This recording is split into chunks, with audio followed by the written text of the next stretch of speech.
हम सभी को लगता है कि हेल्दी खाने का मतलब है बोरिंग खाना और अपने आप को अच्छी खाने की चीज़ों से वंचित करना, लेकिन ऐसा बिल्कुल भी नहीं है क्योंकि आज मैं अपने इस वीडियो में ब्रेकफास्ट के 4 रेसिपीज़ शेयर करने वाली हूँ जो कि हेल्दी होने के साथ साथ टेस्टी भी होने वाली है और आपको वेट लॉस में ये बहुत ज़्यादा हेल्प करेंगी।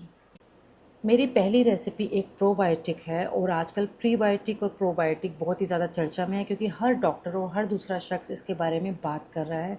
प्रोबायोटिक क्या होते हैं मैं आपको फटाफट से सरल भाषा में थोड़ा सा समझा देती हूँ। आप सभी जानते ही होंगे कि हमारा जो पेट है, हमारा जो गट है, वो अच्छे बैक्टीरिया और ख़राब बैक्टीरिया दोनों से बना हुआ है और इन दोनों का बैलेंस ही हमको हेल्दी बना करके रखता है अंदर से। लेकिन आजकल हम जो जंक खाने लग गए हैं उसकी वजह से जो ख़राब बैक्टीरिया है उसकी जो पॉपुलेशन है वो बढ़ती जाती है और जो अच्छे वाले बैक्टीरिया हैं उसकी पॉपुलेशन कम होती जाती है। तो आप देखेंगे जब आपको मीठा खाने का बहुत मन करता है, जंक खाने की क्रेविंग होती है, तो ये सारी चीज़ें आपकी उन बैक्टीरियाज़ की वजह से होती है जो कि हमारे गट के अंदर है। तो इनको बैलेंस बनाए रखने के लिए हमको प्रीबायोटिक और प्रोबायोटिक देना बहुत ज़रूरी है। तो इसीलिए मेरी पहली डिश जो है वो प्रोबायोटिक है और आप इसको बहुत आसानी से घर में बना सकते हैं। सबसे पहले आती है राइस कांजी और इसके हेल्थ बेनिफिट्स मैंने आपको पहले ही बता दी हैं, लेकिन इसके अलावा भी इस डिश की अहमियत हमारे भारतीय संस्कृति में बहुत ही ज़्यादा है क्योंकि जगन्नाथपुरी में जो 56 भोग का महाप्रसाद भगवान को चढ़ाया जाता है उनमें एक डिश ये भी होती है और इसको भगवान का लास्ट मील कहा जाता है। तो अब आप समझ ही गए होंगे कि ये हेल्दी क्यों है और भगवान को अगर ये चढ़ाया जा रहा है महाप्रसाद के रूप में तो कुछ तो इस डिश में बात ज़रूर होगी। इसके लिए रात के बचे हुए चावलों को किसी भी बर्तन में, अगर तो मिट्टी का बर्तन है तो बहुत ही अच्छी बात है, नहीं तो कोई भी बर्तन चलेगा, पानी के अंदर सोक करके रख देंगे। इतना पानी हो कि ये बस डूब जाएं, ज़्यादा पानी नहीं डालना है। कम से कम 12 घंटे के लिए, ताकि ये बहुत अच्छे से फर्मेंट हो जाएं। नेक्स्ट मॉर्निंग हम लोग देखेंगे कि ये बहुत अच्छे से फर्मेंट हो गए हैं। अब इसको हम थोड़ा सा मैश कर लेंगे, चाहे तो हाथ की हेल्प से भी कर सकते हैं या मिक्सी में भी कर सकते हैं। ऐसा करने से थोड़ी सी कंसिस्टेंसी ठीक हो जाएगी और खाने में ये बहुत अच्छा लगेगा।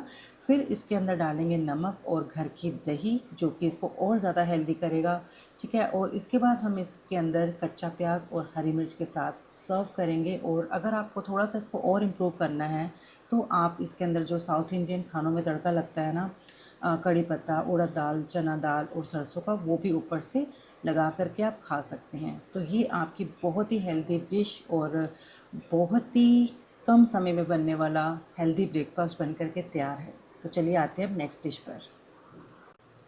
नेक्स्ट डिश हमारी कोई फ्रूट स्मूदी नहीं है क्योंकि आयुर्वेदा के हिसाब से फ्रूट, कर्ड और मिल्क को कभी भी एक साथ नहीं खाना चाहिए। ये है हमारी ड्राइड फ्रूट स्मूदी और इसके लिए आपको बहुत ज़्यादा फैंसी ड्राई फ्रूट्स की ज़रूरत नहीं है। घर में जो भी अवेलेबल है, बादाम, अखरोट, अंजीर, मैंने सफ़ेद तिल भी लिया है। मान लीजिए इसमें से कुछ नहीं है तो सफ़ेद तिल और पीनट्स भी चलेंगे, ठीक है। तो आपको बहुत ज़्यादा महंगी चीज़ें डालने की ज़रूरत नहीं है, कोई भी सीड्स डाल सकते हैं। इन सबको मिक्सी में डालना है। एक छोटी इलायची डालनी है जो कि मैं डालना भूल गई थी।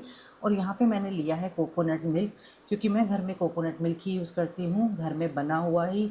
अगर आपको मिल्क डालना है तो वो भी डाल सकते हैं, लेकिन मुझे लगता है कोकोनट मिल्क थोड़ा सा लाइट होता है और बहुत बहुत टेस्ट उसका अच्छा आता है। हनी भी इसके अंदर मैंने डाला है और इन सब को ब्लेंड करने के बाद मैं यहाँ पे सर्व कर रही हूँ। अगर तो चिया सीड्स हैं तो बहुत ही अच्छी बात है, और वही कहूँगी अगर नहीं है तो आप ऐसे भी ले सकते हैं। बहुत ही रिफ़्रेशिंग और बहुत ही टेस्टी और हेल्दी तो खैर ये है ही। तो चलिए अब बढ़ते हैं थर्ड डिश की तरफ जो कि है गेहूं का दलिया। और ये मत सोचिएगा कि ये बहुत ही बोरिंग खाना है और सिर्फ हॉस्पिटल में ही सर्व किया जाता है। जिस तरीके से मैं बनाने वाली हूँ उस तरीके से बहुत बहुत टेस्टी बनता है ये। तो यहाँ पर मैंने मुट्ठी भर दलिया ले लिया है और इसको मैंने बहुत अच्छे से वॉश करके कम से कम 1.5 घंटे के लिए भिगोया है क्योंकि ऐसा करने से ये सॉफ्ट हो जाता है। क्योंकि मैं प्रेशर कुकर में कभी भी दलिया नहीं बनाती हूँ, मैं हमेशा खुला ही बनाती हूँ, तो ये स्टेप करना ज़रूरी है अगर आप मेरे वाली रेसिपी फॉलो कर रहे हैं। और एक मुट्ठी दलिया एक जने के लिए काफ़ी होता है।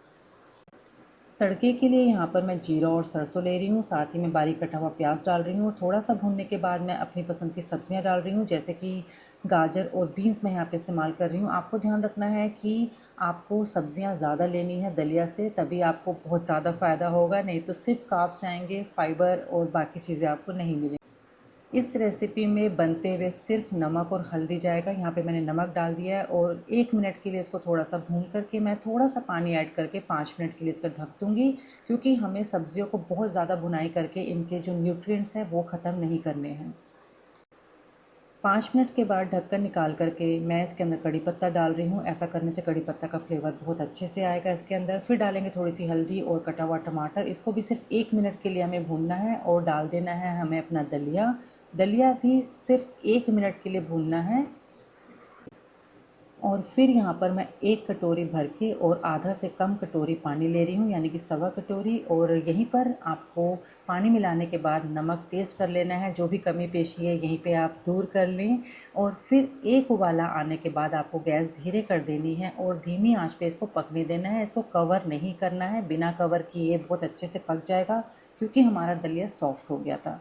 ठीक है, जितना पानी मैंने आपको बताया है उतना बिल्कुल ठीक रहेगा। पर अगर फिर भी आपको लगे कि पानी कम है, पका नहीं है, तो आप थोड़ा सा और ऐड कर सकते हैं, उसमें कोई प्रॉब्लम नहीं होगी। तो ये हमारा दलिया बन कर के तैयार है। अब ऊपर हरा धनिया मैं डाल रही हूँ। ठीक है, और मैं आपको एक बारी कंसिस्टेंसी दिखा देती हूँ कि जब इतनी थिकनेस आ जाए तो आपको गैस बंद कर देनी है और 5 मिनट के लिए इसको ढक देना है, ताकि जितना भी फ्लेवर है वो बहुत अच्छे से दलिए के अंदर चला जाए। 5 मिनट दलिया पकने के बाद, कवर करने के बाद मैं अब सर्व कर रही हूँ और आप इसकी कंसिस्टेंसी देख सकते हैं, एकदम परफेक्ट आई है। जो थोड़ा सा पानी दिख रहा था कढ़ाई में वो भी अब एकदम मिल गया है दलिए के अंदर बहुत अच्छे से। और इसको लास्ट में सर्व करते वक्त इसके अंदर 1 चम्मच देसी घी डालना बहुत ज़रूरी है। हेल्थ के लिए देसी घी, शुद्ध देसी घी बहुत अच्छा होता है, टेंशन मत लीजिए। और ऊपर से अगर आपको उसको थोड़ा सा चटपटा करना है तो मैं यहाँ पे थोड़ा सा घर का बना हुआ गन पाउडर जो इडली के ऊपर डालते हैं ना, वो स्प्रिंकल कर रही हूँ, जिससे कि इसका टेस्ट 4 गुना बढ़ गया है। नींबू भी डाल सकते हैं आप चाहे तो बहुत ही हेल्दी और बहुत बहुत ही बढ़िया डिश जल्दी बनने वाली बन करके तैयार है। 2 हिंदुस्तानी नाश्ते बनाने के बाद तीसरा भी मैं जो ड्राई फ्रूट्स वाली स्मूदी है उसको भी मैं हिंदुस्तानी ही बोलूँगी, क्योंकि पहले भी लोग और अभी भी लोग दूध के साथ ड्राई फ्रूट्स खाते ही थे। बस मैंने दूध की जगह पे कोकोनट मिल्क कर लिया है। तो अब चौथी जो डिश है वो बिल्कुल विलायती होने वाली है, उसमें हिंदुस्तानी टच बिल्कुल भी नहीं है, क्योंकि ज़माना बदल गया है और लोग अब बदल बदल के खाना पसंद करते हैं, तो ज़माने के साथ चलना चाहिए। तो चलिए स्टार्ट करते हैं चौथी डिश, जो कि है ओवरनाइट सोक्ड ओट्स। तो भाई विलायती खाना मतलब कि कंफर्ट फूड, यहाँ पर कोई गैस ऑन करने की ज़रूरत नहीं है। यहाँ पर मैं ले रही हूँ रोल ओट्स, आप चाहे तो नॉर्मल ओट्स भी ले सकते हैं। इसके अंदर थोड़ा सा दालचीनी का पाउडर, कोको पाउडर और साथ में चम्मच भर के पीनट बटर। पीनट बटर आपको नेचुरल ही लेना है तो ही फ़ायदा है, वो चीनी से भरा हुआ और वेजिटेबल ऑयल वाला बिल्कुल भी नहीं इस्तेमाल करना है। इसको अच्छे से मिला लेंगे हम लोग हनी और कोकोनट मिल्क के साथ। और फिर से कहूँगी कि आप नॉर्मल मिल्क भी ले सकते हैं, पर मुझे हमेशा से ही कोकोनट मिल्क का फ्लेवर बहुत अच्छा लगता है, तो ये आपकी पर्सनल चॉइस है। अच्छे से इसको मिक्स करेंगे और इसको बस फ्रिज के अंदर ढक करके रख देंगे। नेक्स्ट मॉर्निंग आप देखेंगे कि ओट्स हमारे एकदम स्वेल कर गए हैं, क्योंकि जो मिल्क हमने डाला था वो सारा एब्जॉर्ब हो गया है। ठीक है, अब इसको हम सर्व करेंगे। इसके अंदर 2 बाउल्स बन जाएंगे। यहाँ पर मैं पहले एक लेयर रोल्ड ओट्स वाली बना रही हूँ, फिर उसके ऊपर आप अपनी पसंद के कोई भी ड्राई फ्रूट्स डाल सकते हैं। और उसके ऊपर मैं यहाँ पे दही, जो हंग कर्ड होती है, उसके अंदर थोड़ा सा हनी डाल करके मैंने यूज़ किया है, ताकि थोड़ा सा मीठा फ्लेवर आए। एक लेयर मैं उसकी बना रही हूँ। और अगर आपने तो नॉर्मल मिल्क यूज़ किया है तो यहाँ पे प्लीज़ आयुर्वेदा की बात मत करना, क्योंकि आयुर्वेदा के हिसाब से दूध और दही कभी भी मिक्स करके नहीं खाई जाती है। ठीक है, तो हम जानते हैं कि विलायती खाने और आयुर्वेदा का कोई कनेक्शन नहीं है, तो प्लीज़ उसको बिल्कुल इग्नोर करके रेसिपी बनाना शुरू करिए। और ऊपर से मैंने पीनट बटर, डार्क चॉकलेट और बनाना के साथ इसको सर्व किया है, क्योंकि खाना टेस्टी होने के साथ साथ खूबसूरत भी दिखना चाहिए। तो ये हमारा चॉकलेट ओवरनाइट सोक्ड ओट्स वाला बाउल बन के तैयार है। अगर आपको चॉकलेट पसंद नहीं है तो फ्रूट वाला भी ओवरनाइट सोक्ड ओट्स का बाउल मैंने लास्ट ईयर बनाया था, उसकी रेसिपी आपको राइट हैंड साइड पे दिख जाएगी, आप उसको चेक कर सकते हैं।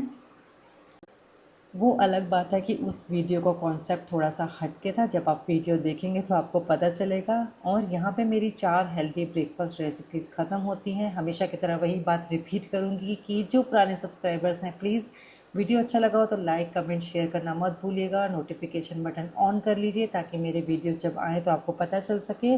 और जो नए आए हैं मेरे चैनल पर, अगर तो थोड़ा सा भी वीडियो अच्छा लगा हो, कॉन्सेप्ट अच्छा लगा हो, तो प्लीज़ सब्सक्राइब का बटन दबा दीजिए। छोटा सा बटन आपने प्रेस करना है, लेकिन ये एक छोटा सा बटन हमारे लिए बहुत बहुत मायने रखता है। आपका दिन शुभ हो और आप हेल्दी रहें।